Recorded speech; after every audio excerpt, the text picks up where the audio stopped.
جدید میگیم که فراموش نشود. هموطنان عزیز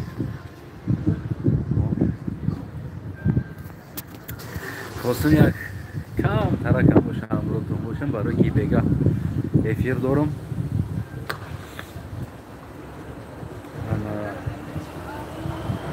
روزا برنامه ما دیگه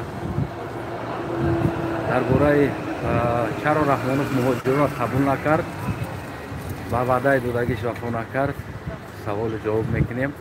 همه کسا دوستای عزیزم تیار باشین در همین کانال و در این حال در مرکز پولاد در یک برنامه برای شما نوار کرده ایستادم.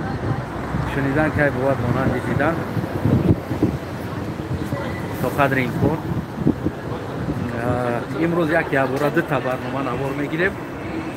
شنیدن که بود مانند دیدن برای همو خواستم که یک افیر رو برام این پشتی مایی که میبینین این راه عیناً در باره شهر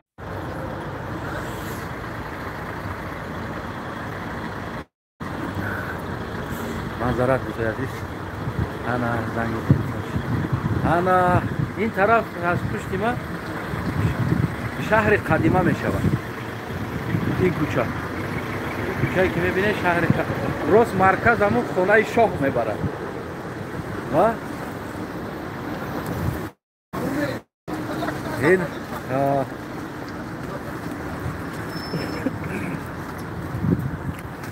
این طرف شهر نو سر می شود. اسمش شهر نو خیلی که براتون وعده دادم درباره مولای تاریخی این دولت کمی نشان بده براتون که ببینید رحمانوف هم اینجا را چپا کرده ایستاده است و اینا گوشه یعنی ساختن. برای همین کم ترک یک براتون که یک لایف کنیم از دولت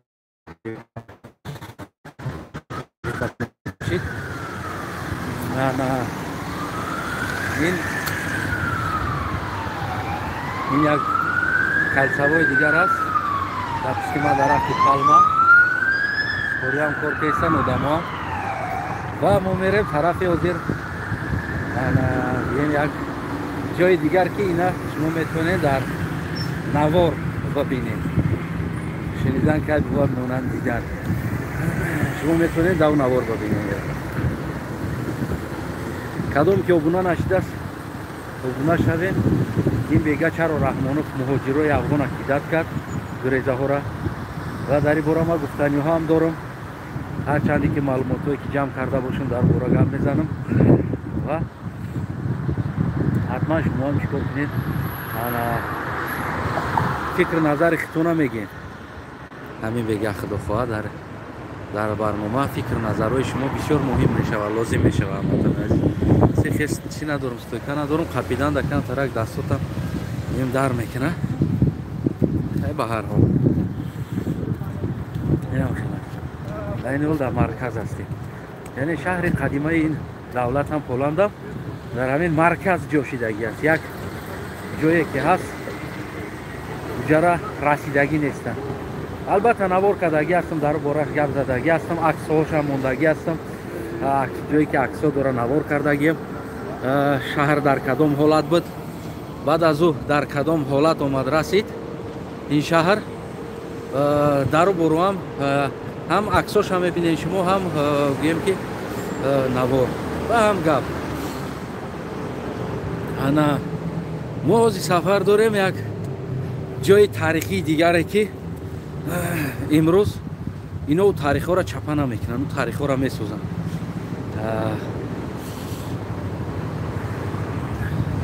اینجا در نمیدونم چه خشم بودن نشان بودم ما همون جای تاریخی اومدیم. کوشش میکنیم براتون نشان بدم اگر خونده شود. انا دوستای عزیزم موزه نارودوی یعنی که موزه هست که موزه عموما تاریخی پولند است. ما برای شما از موزه نشان میدیم تاریخی را و یک برنامه دیگر هم بیایم کوشش میکنیم از اینجا شنیدن که بود مانند دیدن و نوار بگیریم. اگر این را ببینین بعد خطون امروز بها میتینم وطنای عزیز که واقعا ببینه که دولت تا چند قدر کوشش میکنه تاریخ خود چه حمایه کنه. یک دانه چوب، یک دانه نمیدونم یک آهنک که تعلق به همون زمان داره، تعلق به همون وقت داره، اینو گرفته همون رو توزه کرده، سخرانید کرده، شیشه چه ساخته. در داخل شیشه اون چیزا موندگی هستن و ما باشه چیکار کرده ایستادیم. رحمانوف چیکار کرده ایستاده است، بلدوزر خط چپه کرده، تاریخ تجاوز کرده. در جاش چیکار کرده است رحمانوف؟ در جاش بیناهایی بگیم که بلند آشیانه میسازه. بیناهای بلند آشیانه ها نما پشت همه بینای بلند آشیانه است، پشت ماده همه بینای شیشگی است، همه زمانوی بنا است. اما در نوار شما میبینید توریستی که میآیند در این دولت نه برای شیشه بلند آشیانه یا که نمیدونم دام زمانوی خشروده میآیند، بلکه اونو میآیند برای دامهای قدیمه، یعنی که تاریخی توریستی جمعیه، برای تاریخیش، نه اینکه برای دام نو ساخته رحمانوف بیایه در کوچه گل شنوندگی گل هم یه مدام آمرده راقی بچوره او انا گل ببین سلفی بکه بچه خطی گل اسپید که گل قاق میشوه. این است اینجا با فکرم امروز اجازت نیست چی بالا یک به هر حال در ایوز طرف است. این موزه نارودوی هست، یعنی که موزه خلقی. داخل شویم بعد میبینید تاریخ چخیل سخرانید میکنن، تاریخ چخیل نگاه میکنن تاریخ. مرا گشته ایستادن تلفن در دست بجیم با هم خفه نشیم. به هر حال یعنی که اینایی را میگن که تاریخ است دوستای عزیز، اینایی را میگن ساختن تاریخ است. میفهمین امیرا؟ نگاه داشتن تاریخ است. تاریخ مثل یک گل است. تاریخ باید همه قدر نگاه کنی که یعنی که همه وقت دادن آبی او را 5 وقت نگاه کردن شه نباید تو فراموش کنی. اگر کمی فراموش کردی تاریخت خزان میشه. تمام تاریخ ما نقلی هست، گپ ده فلانی بود فلانی بود. ببینید من در چیزی ایندیسکی بود پاکستانی بود سیومکا کردگی بودم تماشا کردم. از اول صورت حرکت موتورسیکل نشون میده، در آخر رقص کرده میروه. تاریخ های ما همون شیدگی است، اولش نغز است در آخر روز رقص کرده رفته است.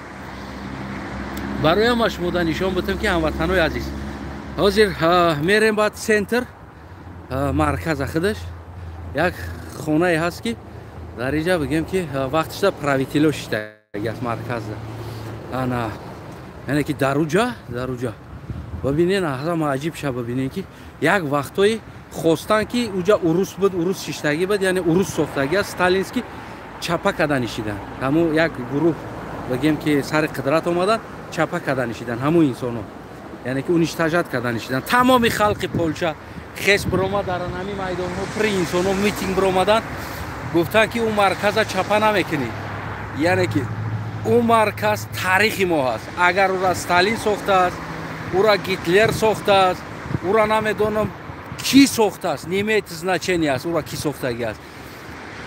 مهم همی است که یک زمان انا همینجا تاریخ ما بود، از همینجا دولت ما اپراولیت شدگی است.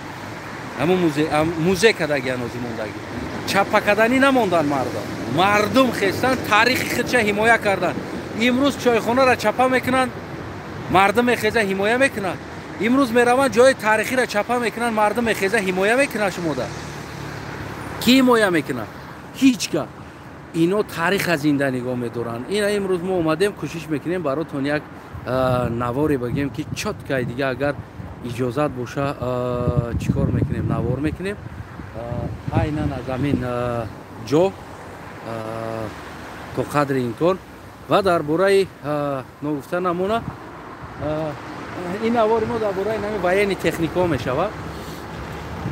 وین تکنیکا اگر خیلی نگاه کنیم باز ما شما کم ترکش نشون بدم، یعنی که سامالیوت ها هست، بمباردیروفشکا هست، پوشکا، تانکا، تمام چیزی که در همین جنگ های این همین دولت ها اشتراک کردگی هستند. نمیدونم چه از طرف دشمن زیدی یا اشتراک کردگی است بعد موندگی است یا گرفتگی هستند، یا اینکه چی اینکه از طرف اینو زیدی دشمن استفاده برده شدگی است.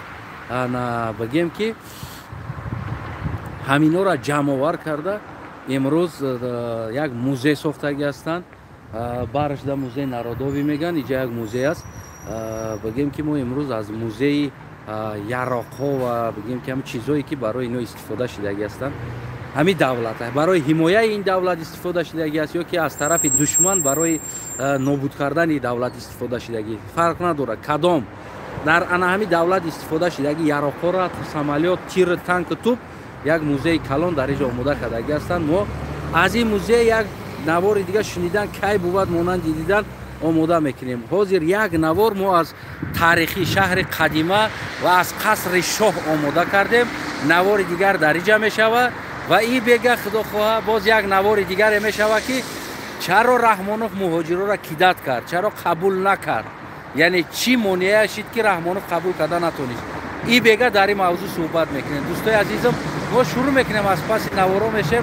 شما انتظار شین انا این هفته مبین هفته و هفته دیگر مبین هفته ده نوارا یک از طرفی بگیم که از تاریخی جای استقامت یعنی شاه شهرداری کهنه بگیم چه سخرانیت کردگی هستن تاریخ از اونجا میبرویه و باز بگیم که کوشش میکنیم هفته دیگر باز از یراق‌ها یعنی که از پارک یراق‌ها ببرویه و هفته سوم اگر ما اجازت گرفته بتونیم در آمده در موزه نارودوی در نام بینایی که دیدید در اونجا انسان هایی که رچنای جنگ کردگی از شمشیر تیر تفنگ گلمیخ نمیدونم و همه چی در اونجا هست تاریخش و بیرق ها دیگر بگیم که شما را در خدا میسپاریم خودمون هم در خدا میسپاریم نگهبانی هممون خدا باشه. ما کوشش میکنیم در باره نوار شما هم کوشش کنین دوستای عزیزم چیکار کنین انا تماشا کنین لایک پادیلید چی فراموش نکنین و بگیم که ابونه شدن در کانال پادشکای کانال خودم خلق ایاتون نبرویا انا پراپیسکا کردن خطونا در کانال بی پول است دتا پراپیسکا میکنی سیمش پادرکا است کدامی که دتا پراپیسکا کنه سیم پراپیسکا پادرکا است دکتر نمیگذاری گرانیتسا پریسیکات نمیکنی یگان چی نمیکنی نامجا یک подписаться گفتنی значит از نوشتگی همون را میگی که پراپیسکا را قبول میکنی بخاطر سلامت سربلند باشین. ما شروع میکنیم نوار دیگر را.